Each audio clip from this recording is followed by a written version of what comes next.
Hi, according to Mike Bannock. There it is. All right, everybody, what's up? It's a special Wednesday edition of the Lunch Hour. Let's get shit going real quick. This is The Wish to Be Remarkable by Timekeeper.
Welcome back. And that was The Wish to Be Remarkable by Timekeeper, which is now just Liam Bimps, as he's moved out to California from, I forget where he's from, like somewhere over there in the Midwest. Not California. Well, I don't want to be insulting and be like Iowa, and he's like, it's Ohio, or Illinois, it's Iowa. Like, I wouldn't admit to being from any of those states. You wouldn't admit to being from anywhere, like, except here for some reason. Unknown. Parts unknown. Parte unknown. What's up, everybody? It's the Lunch Hour right here on Pirate Flag Radio. That's www.pirateflagradio.com. I am your handsome, humble, heavyweight host, the Lunchbox. That is one word, capital L, capital B. Thank you very much. Joined as always by my beautiful, bouncing, buxom bride, Jen. What's a good word for furious that starts with B? You know, normally I'm not at a loss for words or definitions. Like, I'm pretty good with that sort of thing. Drop some B words in the comments. Drop some B words. So, yeah. So, been a crazy, 10 days or so since we've made it in here, and we've got some stories to tell as usual. You want to start? You want to go backwards, being as I feel like you want to spew about today. Feel the fury. Yeah. Exuding from my pores. Radiating off of you. Radiating. Those of you listening on the radio can probably feel it too, all the way over wherever the hell you are. So we've had a very law enforcement E-Day, which is really strange because we don't have law enforcement E-Days ever. Today, I was running late to pick up the kid, so I, of course, went to 7-Eleven. Which sounds hilarious now that it comes out of my mouth. Dude, when I was like, you could have went around unless you were in a hurry, and you're like, I was in a hurry. I was late to pick Wolfie up. And I'm like, was in a hurry. Well, and I'm like, well, why are you going to 7-Eleven when you got to pick the kid up? Like, you know he wants to go to 7-Eleven afterwards. Yeah, but I don't want to go to 7-Eleven with him because he's a mess. So, it's his first day of the summer program, and he made it all the way through. Yay. And I wanted to go get him, a Kit Kat or something that I would regret giving him later on, probably. So I go to 7-Eleven, and this particular shopping center that the 7-Eleven is in has 4 million exits, and none of them are for left turns. From the day this was built, that has been my beef with this whole place. You cannot turn left anywhere in this fucking town. Why? The hell is wrong with this town? Anyways, you can't turn left, but we all do it. I've seen semis do it. I've seen cops do it. We all do it. Anyway, so I did it today, and a cop happened to watch me do it. So as soon as I saw lights, like a car or two back, I knew what was happening. But I just pulled over and accepted my fate. I'm like, yeah, just give me the fucking ticket, hurry up. Did I learn from this? No. Will I do it again? Absolutely. Because no one's going to fix the left turn problem in this town. So it made me late to go pick up the kid, which pissed me off. But, I freely accept that what was the technical term that he wrote on my ticket? I disobeyed traffic laws. Is that what he wrote? I don't know. Like, you haven't even showed me your ticket yet. We don't even know if it says you smelled like weed. It doesn't. I remember looking at it and thinking, I can read every letter that this guy has written. Like when they're like scribbling out tickets to you, it looks like doctor handwriting. We'll circle back to that later. I was just going to say, like, hey, that's how relevant. But I could actually read. Like, he had very nice penmanship for someone who was giving me a $bazillion ticket, probably, for turning left, where I should be able to fucking turn left. It's probably like a $80 ticket or something. Like that. Fuck what it is. I'm going to pay it. I'm not going to complain about it to them, but I'm going to complain about it to you guys. Because I have a lot of things to complain about today. Right, and on Pirate Flag Radio, we stream worldwide. So she could be complaining to some dude in Botswana.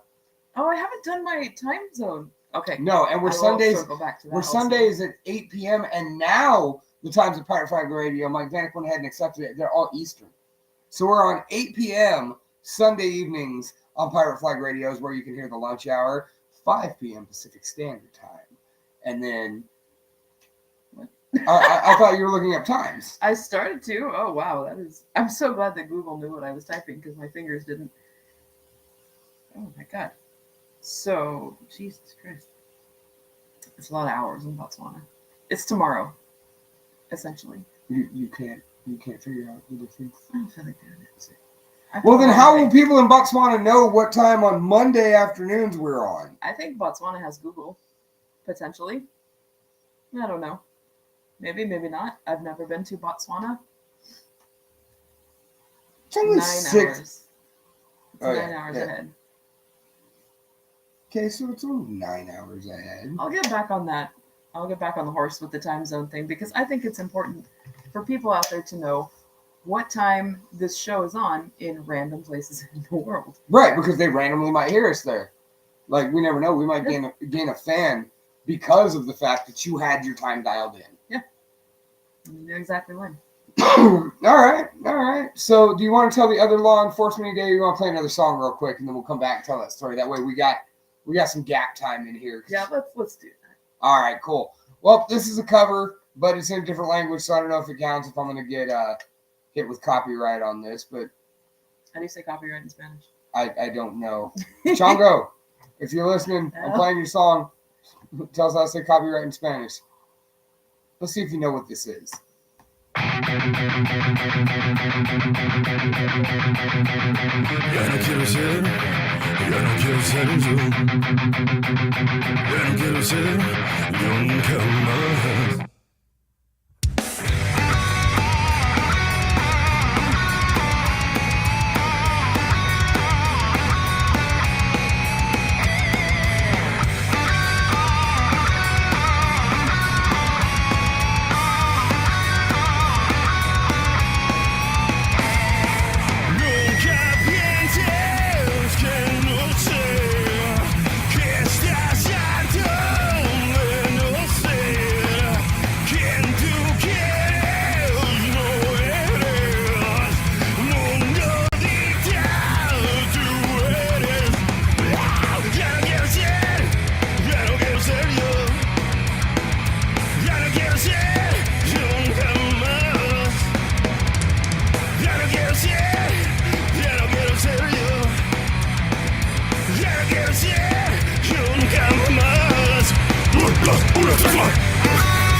Octtobraa with Yo No Quiero Ser Yo. Translates out to I Don't Want to Be Me by the great Typo Negative. So, one of the only Typo Negative songs I know. I'm not into Typo Negative.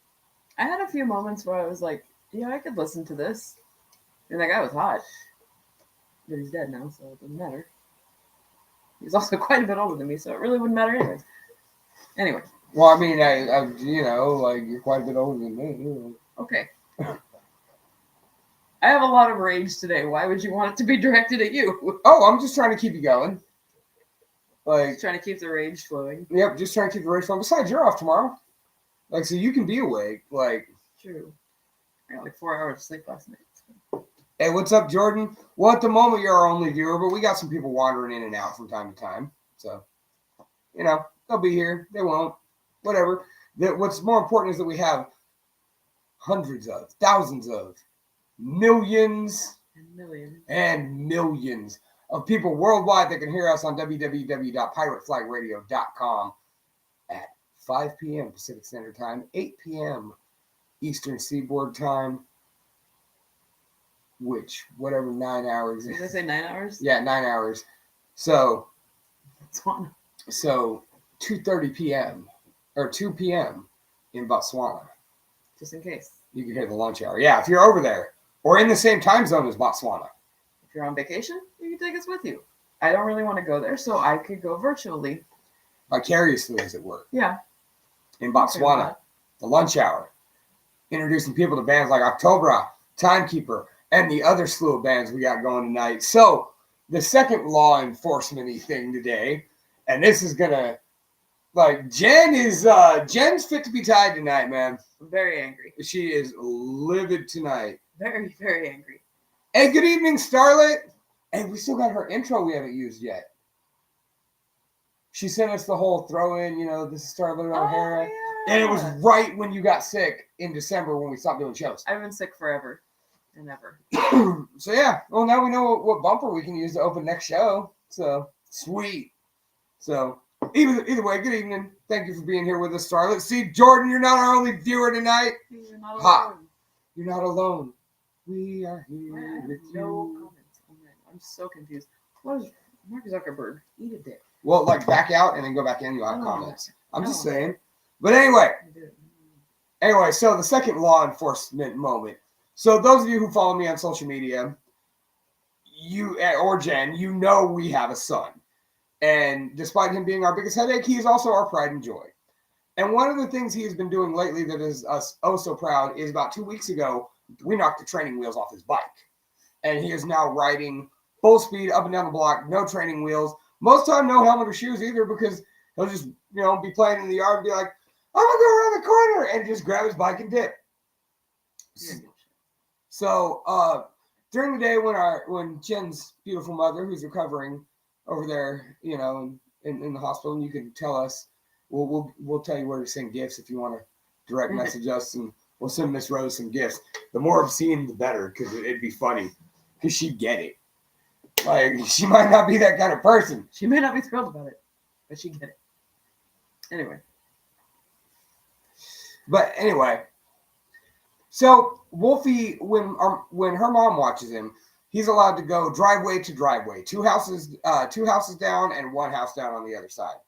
Well, 2 houses down is a house that up until 2-3 years ago, if that, was owned by one of the only factories we have here in Los Banos, Kagome Foods. And so what they would use, they're based out of Japan, as you might have guessed by the name. And they will occasionally have their, people who come from across the sea. That's where they put them up rather than get them a hotel or whatnot. They give them the Airbnb experience in a house in a pretty cool neighborhood with some fat idiot who plays drums all the time. I'm sure they love that. Hey, what's funny is I don't play drums anymore. Instead, the obnoxiousness that comes from me is on his own, and he rides a bike. So, driveway to driveway. And most time he will turn around in said driveway. Well, the other day, one of our neighbors came over and talked to Jen. And you can go ahead and field this because they talked to you, and then I'll go ahead and tell today's story. Yeah, and they were saying, hey, we've got some tire marks on our garage door. We see him turn around on our camera that we have pointed because we're crazy. Not the crazy people have cameras, whatever. Who cares? I'm angry. Most of this isn't going to make sense, probably, right? So, and we had a long talk about it, and she was super nice about it, and we're like, just tell me, if he's doing it again, I'll let him know not to do that. Blah blah blah. She's like, we don't want him to get hurt, and I'm like, we're not going to sue you if that's what you're worried about. But I don't. He needs to not be doing that also. So I could tell him till I'm blue in the face. That's been a few weeks now, I think. Maybe 2. 2 weeks. He hasn't stopped doing that. Twice today, I told him to get the hell out of that damn driveway, and he didn't do it. So, that's a perpetual issue. Much bigger issue than I thought, apparently. So, Jen went to go visit her mom in the hospital. I got Wolfie for the evening. We went, we got smoothies. We went and saw Uncle Richie and Aunt Saya. Me and and say I got a project we're working on that I can't wait to reveal. But we just hung around the house, and I mowed the lawn while he rode his bike around the neighborhood and whatnot. And of course he turned into that driveway, and I stopped him and was like, buddy, like, we've had this discussion. And he was hauling ass too. Like he probably did leave a black mark in their driveway. Now the other thing, she was like, when she came and saw you, she said, black mark in the driveway. And you say she didn't say there were dents in the garage, but like he comes almost up to the garage or something like that. He does come up to the garage and just touches it with the tire. I don't fucking know why. He doesn't do that anywhere else. I don't know what his deal is with this house. He will not leave this house alone. He'll mess with their sprinklers too. I don't fucking know. I know why though, because they're popped up. It's all sprinklers, really. But for whatever reason, that house, he will not leave that house alone. It's because they're the weird kind with the circle that's popped up. They look like a little alien camera coming up out the ground. It probably is an alien fucking camera. So anyway, me and Wolfie are playing outside, and I just finished mowing the lawn, and I noticed one of Los Banos' finest, LBPD, of course, going up and down the street real slow. And he pulls in from, the main roadside, and we live in, not essentially on a cul-de-sac, like with an exit. And he pulls in and flips around. He pulls back. He's driving real slow, like he's looking for something. And, I look across the street. My neighbor and I both were like, we're kind of giving each other the silent points and whatnot. Like, oh wait, I'm still sharing the screen and everything. How dare the silent points and whatnot. Like, hey, do you know what's he looking for? He's clearly looking for something. Looks like he's looking for an address or something. So he pulls back around and he pulls over in front of this house with the driveway in question. And he's there for a good minute or two. Wolfie's going up down the driveway, playing with stuff. He likes to work on bikes. Like, this kid now knows how to use a ratchet and a socket set to remove bike tires. And he made an electric chair. He took my old sprinkler timer. Not like an electric chair. An electric powered chair. And he duct taped the old sprinkler timer to it. He's a crafty kid, all right? He likes to have fun and do stuff like that. And, the officer starts walking our way, and Wolfie's like, I'm going inside. And I'm just like, my kid already knows. Like, and so the officer walks up, and he's just like, hey, man, I think I got the right house. And I'm like, we'll find out. What's going on? How can I help you? And he goes, hey, is your wife Jennifer? Yes. And most men getting approached by a cop and asking, their wife's name. Like, that's a horrifying prospect. Like, she's dead. Yeah, she's dead. She crashed the car, whatever. But he didn't look sad or nothing. He looked kind of embarrassed. Like, yeah, well, the officer looked kind of embarrassed. So it's like, okay, did my wife do something? Did my wife lie about going to Modesto to the hospital? Instead, she went and found Ellie Von Grimm, and they hopped the fence to some petting zoo or some shit. I wouldn't hop a fence to a petting zoo. I would hop a fence to a real zoo. I can get into a petting zoo anytime I want. Yes, but you can only be gone so long because I figured it out. So if you're just trying to get a quick fix on, and they might have some cool super big hoss pot-bellied pig or some weird legendary thing, and all it would take is one shot of Jack Daniels for Ellie Von Grimm, and she might talk you into it, and hey, I found a petting zoo. We could hop the fence and pet this pot-bellied pig. But I could just go during business hours and do that. What's the fun in that? I'm not going to be mauled by a pig. He's really hungry. As somebody who has been, my roll over on you, as someone who's been with you for years and knows your kinks isn't the word, but preferences, you enjoy thinking you got away with something. Who doesn't? So if Ellie's dopey ass was like, hey, let's hop this fence, it's right around the corner from my house, and there's a pig we can pet. I've petted a few times. It's okay. You do it. Yeah. Okay. But that's not what happened. Instead, this officer looks over at me, and he's just like, yeah, he is a pretty rad kid, Starlet. And he looks at me and is like, so the neighbor over here is saying your son is turning around in her driveway, and, he scratched her mom's car. And I'm like, no, that's false. and put a small dent in her garage. That's a possibility. Okay, I'm not going to argue that one. You know, and he's like, well, she's not looking for compensation or anything. And I'm like, okay.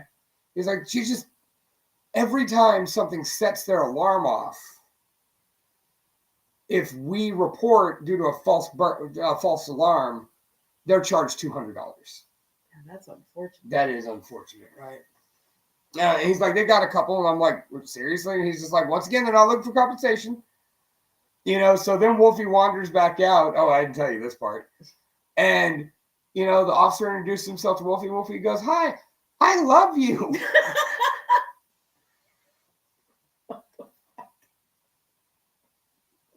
Well, the best part for me about you getting your ticket, you sent me the text message that you got a ticket.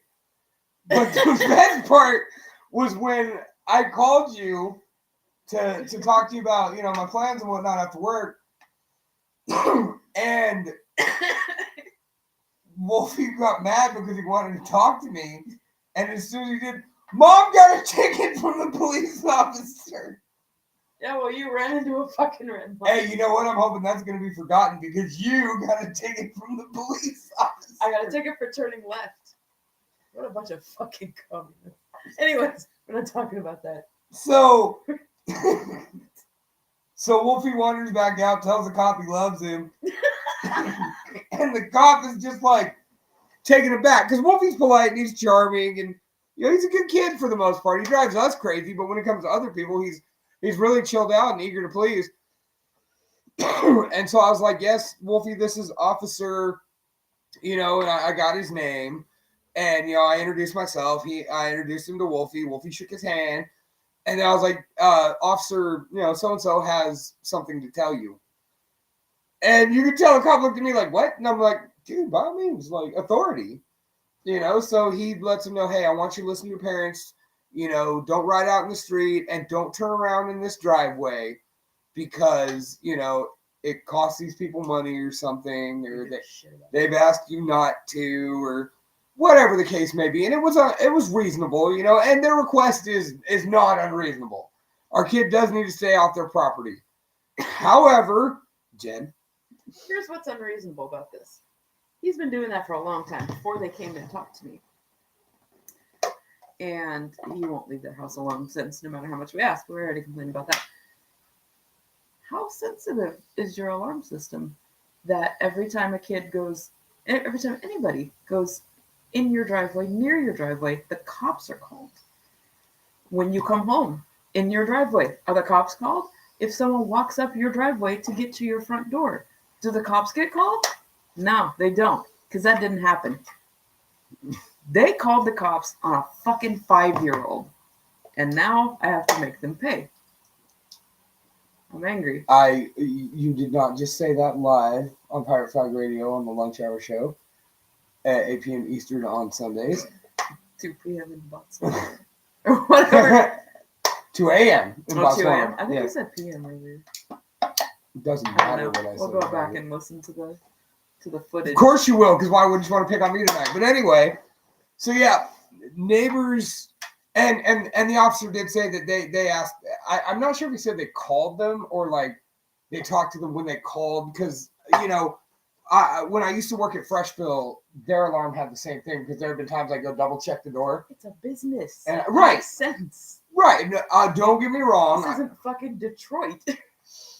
Some days I wonder. They couldn't afford that in Detroit. So the point is, man, if your kid or if someone's kid is turning around in your driveway, don't call the fucking cops. Like, come over, be neighborly. My name's Lunchbox. You might get fed. Don't come over. I don't like you. If you're going to call the cops on a 5-year-old, I'm going to give you a reason to call the fucking cops. Just quit saying shit like that. We are live on Pirate Flag Radio alongside such great shows as Dive Bar Country, Sounds from the Underground, Buzzkill, Punk Rock for the Soul, The Bloodletting, with such great co-hosts as Cam Collins, Carrie C. Allen, Isaiah, and Moose Trainwreck Roberts. The way you said that. I wanted to actually be higher about it. Moose Trainwreck Roberts. who's actually taking a break, but I think he's got a couple shows in the hopper. Hey, what's up, Tree? Happy late Father's Day. Charlotte O'Hara is giving us a standing ovation. I'm not sure if that's for your anger being entertaining or... I have a lot of anger about this. A whole lot. A whole fucking lot. You know what helps me when I'm angry? What helps you when you are angry? Is right now one of those times that you are angry? When No. someone's nice enough to send me new music, that helps me be angry. Did I kill enough time for you? That makes me feel better. Well, yeah. Well, and you said you were the one that called me today after you got a ticket from a police officer. I'm gonna take you. And told me we need to do a show tonight because I'm mad. And then this happened. And then it got worse. Which I knew would make for good TV and radio. Like, Instead, I just incriminated myself. Thanks a latte. We'll delete this later, probably. oh, wow. Starlet says the applause is for the anger. Give him a reason to call him Starlet O'Hara. Don't be another one of those people that encourages my wife to violence. See the old man out here. I'm okay with that. That's just like, once again, when we talk about our dopey mistress of the macabre trying to get you to hop zoo fences and Did shit. you say macabre? I did. Like, Macabre? macabre. Macabre.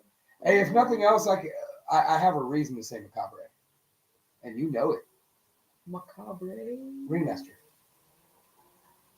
The intro to the Ringmaster on by ICP is Heckles and Macabre. Heckles and Macabre. I never noticed that. You never noticed it. Awesome. I really like that album. But anyway. Yeah, it's not my favorite either. But so anyway, this was sent to me by my stepbrother Kyle, who's out there in Arkansas. He was like, hey brother, happy Father's Day. Check out my buddy's band. And I was like, hey, cool, I'm with it. You want to feature it on the podcast? He thought I'm in an interview. He's like, well, they'll get back to you. And I'm like, they don't want to be on www.pirateflagradio.com where 1,000 people may hear their band. In Like, Botswana. In People in Botswana could hear your band. people in Botswana. We're live in Rome, Italy. If they've got the internet in Antarctica, We're live in Ireland. we're live in Where I would Ireland. rather be than here. And we're live in Salem, where we will be going in October. But that being said, I can't wait to see dead people. we'll explain that a little bit better in a minute. Salem, there's no explanation. True.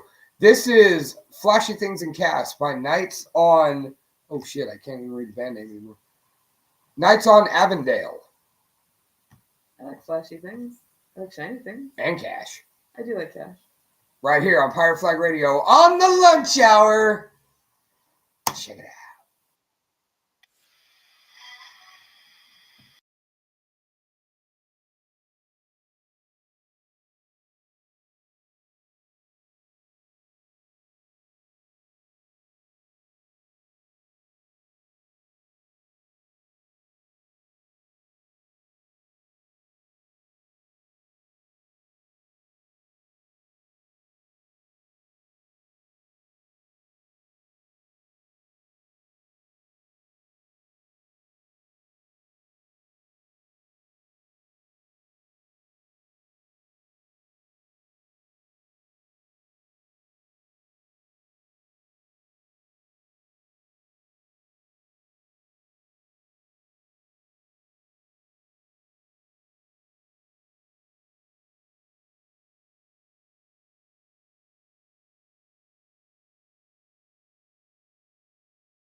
So,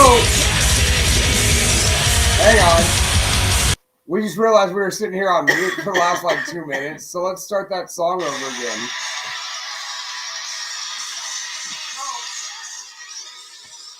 What a mess. We just realized we were sitting here on mute for the last like 2 minutes. So let's start that song over again.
can't give you that.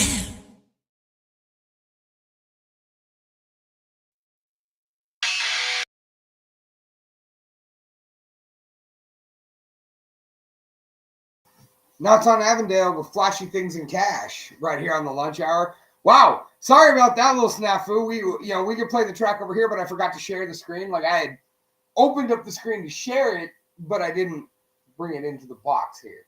So, as it were. So that's the whole part of live video. But guess what? There's editing power from Pirate Flag Radio. Magic of live.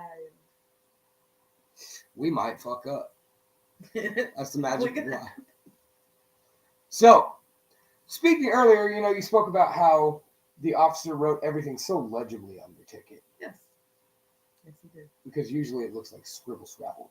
Just like a doctor's writing, I believe you said. Well, check out this fun death fact. Has something to do with that. Fun death fact. Over 7,000 people die every year due to a doctor's bad handwriting. That's a lot of people. Over 7,000. And she didn't specify whether that was nationally or internationally. It's probably just here. We're a shit show. That's pretty bad, though. I mean, 7,000 people. and that's tough to believe because there's so much verification happening. Like, when I go pick up prescriptions, they're verifying all kinds of things. I'm looking at the bag. You. Yes, because I'm smart. You've agreed the majority of the public is not. No, they're not. But, and that happened to someone else we know. It happened to Abe one time. They screwed his medicine up so badly that, like, if he... I remember Jenna talking about this, that if he had actually taken it the way it was prescribed, it would have killed him, like, immediately. Really? Yes, they screwed his morphine up. But it was such a long-standing thing. He knew what to take and knew it was wrong. But if you don't know that, you die. Well, as you say, I remember one time one of our boys asked Abe, like, "Hey man, you have pain pill I can bum off? My back kind of hurt, like hurts pretty bad." And Abe just kind of chuckled and looked down, and he was like, "Well, yeah, but the only thing I have are 100 milligram morphines." And well, because there was a time when Abe, that chronic hip was causing him so much pain, he slammed through a month's worth of Vicodin in 3 days. And he was getting yellow, and so they gave him something stronger to help mitigate the pain, and he stopped having that issue when they hit him with the morphine because he could take his prescribed dose and he'd be okay. Still sick. Kind of. Yep. Last week, or 2 weeks ago, actually, Jen and I celebrated 19 years of marriage, and on that preceding Saturday, we went ahead and we took a rail biking trip in the great town of Marina. And the rail bikes are basically the old pump, trains. The shit from the cartoons. Yeah, where the villain's getting away by pumping the handle, converted into bicycles with gears and an electronic assist. So you can pedal the 6 miles and not die. Honey, it's an audio show. 6 miles! You made a person who has super duper arthritis co-bike 6 miles. Okay, couple things about that. 6 miles! Number one, co-bike. Mm-hmm. You didn't have to do it alone. Secondly, with the electronic assist that was driven by me. Mm-hmm. So you were essentially just moving your fucking legs. Oh, but when I stopped, you noticed, though. Only towards the end. And when I stopped, you whined incessantly. I told you to stop. And then whined. I wanted to know, because I did not have the assist on my side. Yeah. I was curious. Yeah, they were saying the electronic assist, the hill assist will kick in as long as the driver is pedaling. Which, I decided, okay, that'll be me. So Jen asked to put out the least effort possible. And we were on our way back, and we had just come down a hill, so we had some good momentum, and Jen's like, stop pedaling. Let me try. And then I started going uphill. Right at that moment, the hill was done going down, and we were going back up slightly. And noticeably. And I let her pedal for I called it by like 15 rotations or whatever. And she was like, I didn't think about rotations. I'd say 30 seconds. And she didn't even have to tell me. I jumped back on it. Thought I was going to die. And she immediately was like, why would you do that? Why did you let me do that, motherfucker? You told me to. I tried to stay in the business of doing what I'm told.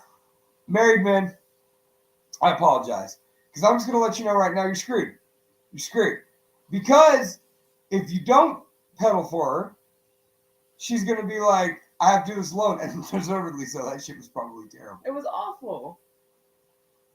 And secondly, if you do as they ask, then they're going to yell at you because it was a bad idea on their behalf.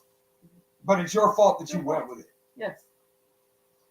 But that's not even the clincher on this. So as y'all might notice, I am missing my beloved trademark spectacles tonight. And here's why. So you get on the rail bike, you pedal up, you go the 3 miles and you go up this hill. And you're on this beautiful summit that's overlooking the ocean. Ocean on one side, woods on the other. For the most part, you're by fucking Highway 1 while you're pedaling this. But when you come up to this part, you've got woods on one side, beautiful ocean view from the top of a hill on the other. Gorgeous. And of course, the guides are like, oh, let me take pictures of you. Let's take a picture of you, a cute couple picture. Do you know how windy it was up there? Do you know what my hair looked like? Awesome. It looked like a fucking Oh, electric storm was coming. Oh my hair was just... Oh my God, you was sexy as hell that day. You were wearing what I like to refer to as your sportsman outfit with your black leggings and your gray crop top that you just look excessively hot in. Hey, you look like I do things that are sportsy. Right. It's your athletic outfit. And it makes me look like I do. Well, you were that day. True, I biked 6 miles that day. So either way, everybody who's seen the pictures I took of her on the hill, just blown away. Blown away. I got a Jesus from Ellie.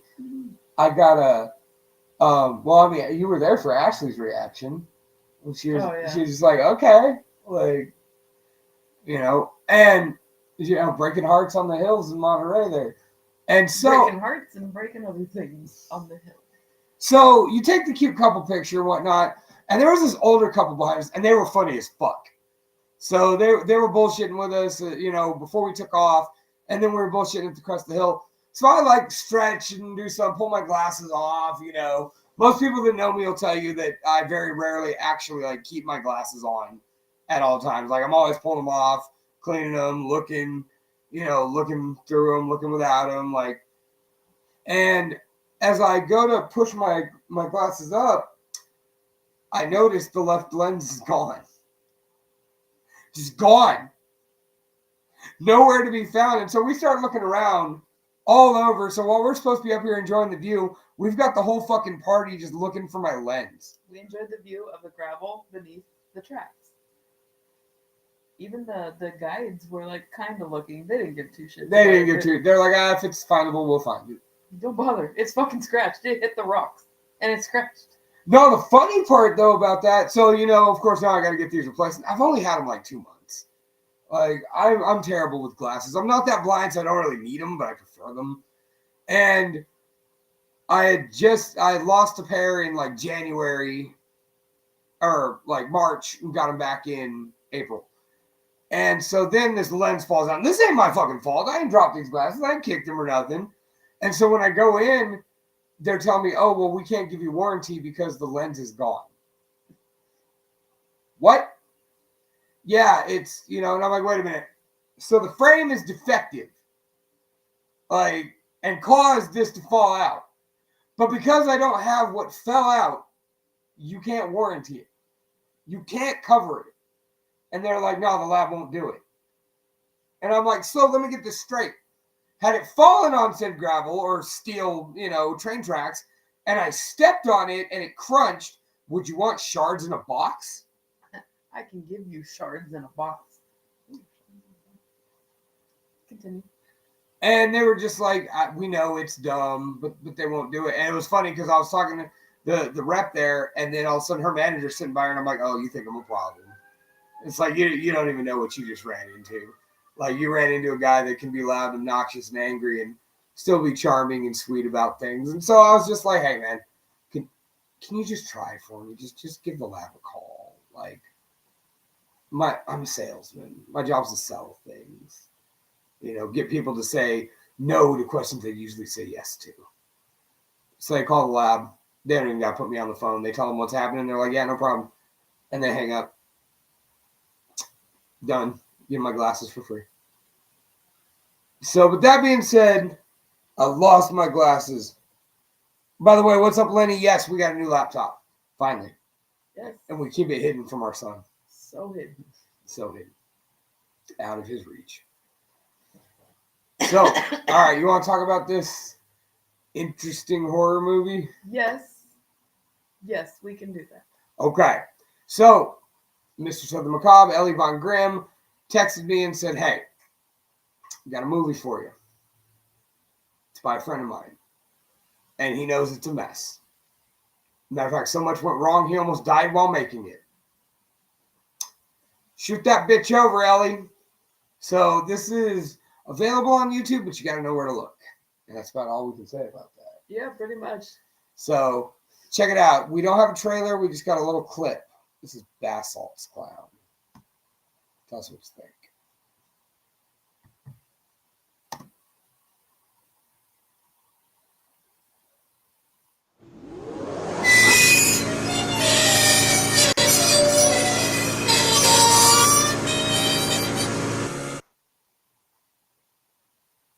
For real, these events. What real events?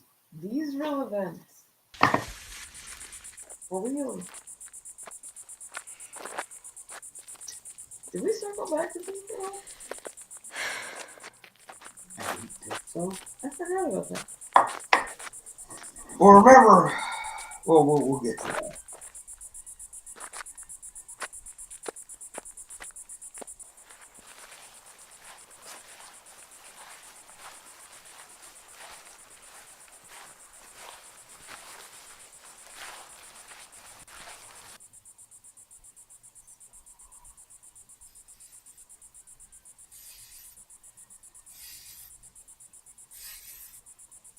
Something you see every day. A clown working on a car that's probably been sitting there for 40 fucking years. See, I mean, I'd be pretty stoked if I went to a shop and there was a clown working on a car.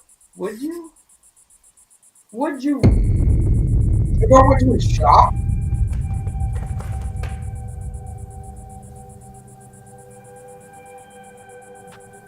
Gotta go.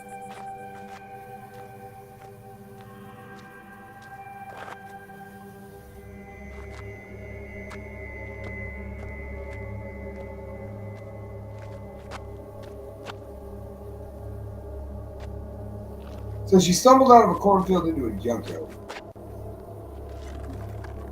An evil junkyard. The cornfield's evil. Oh. I mean, at this point, everything's pretty evil.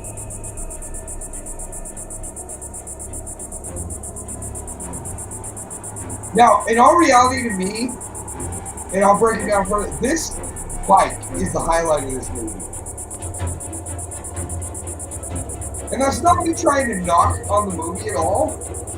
It's just the bike is cool. Like, I like this one.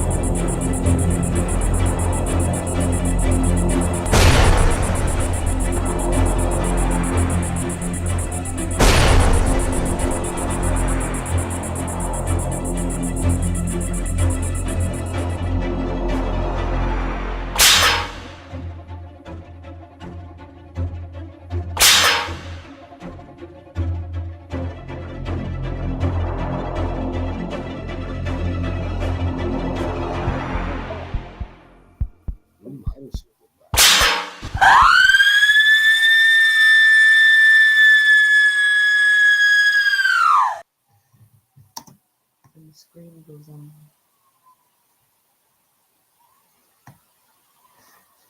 All right, so there is your opening clip for Basalt's Clown.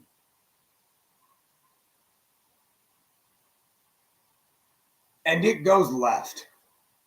It does a lot of things. It doesn't. It's kind of confusing. There's like a part 1 and part 2. 3. There's 3. There's 3? Yeah. Okay. Full disclosure, I was very sick when we watched this movie, and we had to watch it in like 2 or 3 parts because we kept falling asleep because it's late at night. And I was on a lot of NyQuil. So there are parts I may have missed, like the very, very, very end. But the first part of this, I'm going to call it Act 1, I was super invested in. I was in. I wanted to know what the hell was happening. And it was crazy. And I also want to know where. No, not that. No, I'm still sharing the other screen. I want to know where this is filmed. I'm just curious. Is it around here? We have famous movie places around here. But anyway. So, there's some rednecky people. And it's Halloween. I assume it's Halloween night. Everybody looked like they were in costumes, but it was very dark. It's kind of hard to see. Also, NyQuil. So, they get in the truck and they take, the tourists or friends, maybe, whatever. And they're out shooting zombies and whatever. And there's a clown. That clown there that you saw. And the guys are kind of bullying the clown. I felt bad for him. Like, they wanted him to do what I guess are bath salts. I don't remember if they actually called them by that name. I don't remember, but basically they were saying he wasn't doing good enough. He wasn't a hype enough clown. He wasn't being clown enough. So they're like, here, snort this. Bad things happened. They kind of shoved it in his face because he did not want to do it. He's a good clown, minus all the stuff that happened afterwards. Until the bath salts. Yeah. And then it all goes downhill for this poor clown. There is so much going on in this movie. So there's that scene where this clown goes out, and it was Halloween because he was chasing little kids in Halloween costumes.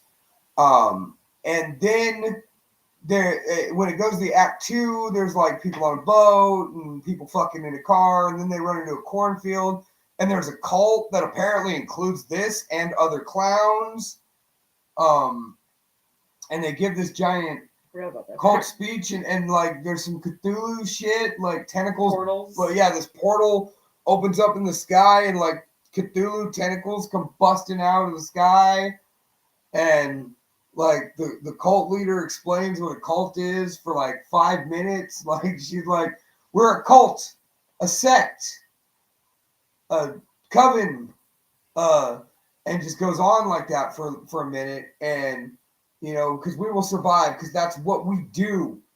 And then like the couple that was trying to bone in the car, like the clown walks up on them, and they're just like, hey, go away. You are in a car, alone, in the middle of nowhere. It's dark, and a clown walks up to your car. You stop what you're doing, and you leave. Don't get out of your car and run off to go pee and find a weird... No, they didn't go to pee. Like, she's like, no, I don't want to do this in here anymore. Let's go in the field. And they run through the field, and they bang into a cult. You don't do those things. You don't. You just leave. And then this clown, who I still don't know his name, I think they say it in the first scene. Do they? I don't know. I never even thought about what his name was. And I feel like a bad... There's another clown that's all white, and they basically just Tom and Jerry each other with a shovel. Like, they'll beat each other down with a shovel. That was my biggest beef with this whole movie, was that, like, one of them would hit the other with a shovel, they'd go down, and then they'd drop the shovel and walk away. No! Maybe that was their game. The other clown gets up, takes the shovel, does the same thing. That clown goes down. This guy drops the shovel and walks away. No! Well, maybe, like I said, maybe that's their game. Like, they beat each other with shovels until one goes down, and then they drop the shovel, run off, and the other clown has to pick up the shovel and find them. But that's a terrible game. Who wants to get hit in the head with a shovel? Just kill this guy. This clown kills people or something. So kill this other clown. And drives this cool-ass hearse bike. The hearse bike is, like, my favorite thing. Like, I want one. It's like a trike that they, like, built, like, a casket-looking thing around. And in the night scenes, it looks really cool. Like, there's green lights coming out the back of it. There was some humanity in there, though, because he rolled up on a man who was being mean to a little girl, and they beat the man to death, and they brought the little girl, who was somehow asleep, I guess, I don't know, in the bike, and kind of tried to drop her off somewhere where she'd be safe. They tried, at least.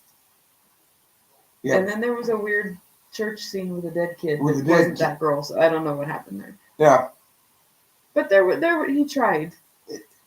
Rarely have I ever felt more confused while trying to watch a movie. I really just thought it was me.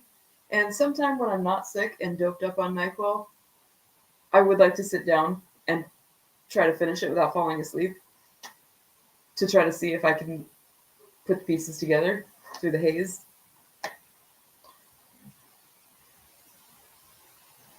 I'm thumbs in the middle on this one. I hadn't even thought that far. I'm in the middle on this one because I'm not saying don't watch it. There are some elements I really enjoyed of it. I just felt that the director was too ambitious. Like he had movies worth smushed into one. If broken down into those 3 parts, and each part, because this movie had a runtime of 107. I don't even know. That seems likely. If broken down into 3 parts, and each part got that, I think we could get an explanation to some things that just had me just what just happened here? Like, why are they beating each other with a shovel? Why is there some weird? Why are there tentacles coming out of the sky? That's a question that remains. So I'm in the middle here because I see some potential. Like, I would give it a thumbs down, but like I said, I understand trying to do too much. I think I could give it like a right in the middle. Not a neutral, not a thumbs up, but like a 70% thumbs up? 45-degree angle, maybe. I was so invested in the beginning of this. Part 1, Act 1. So invested in it.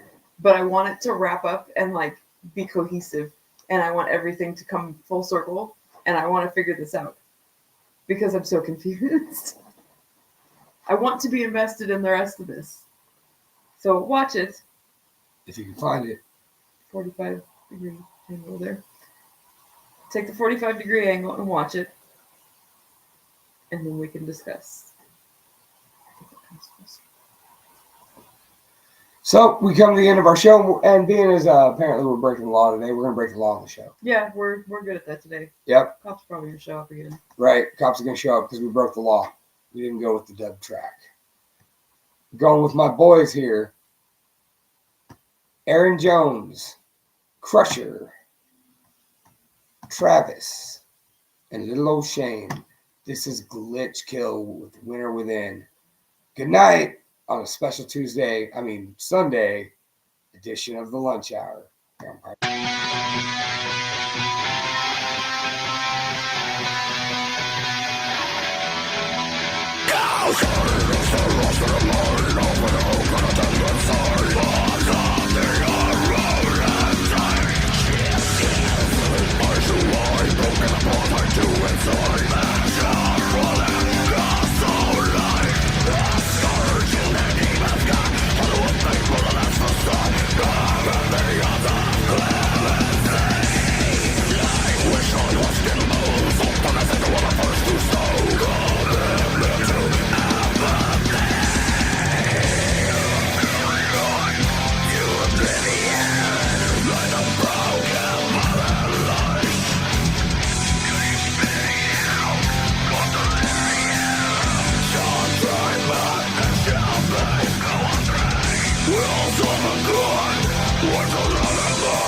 you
the best.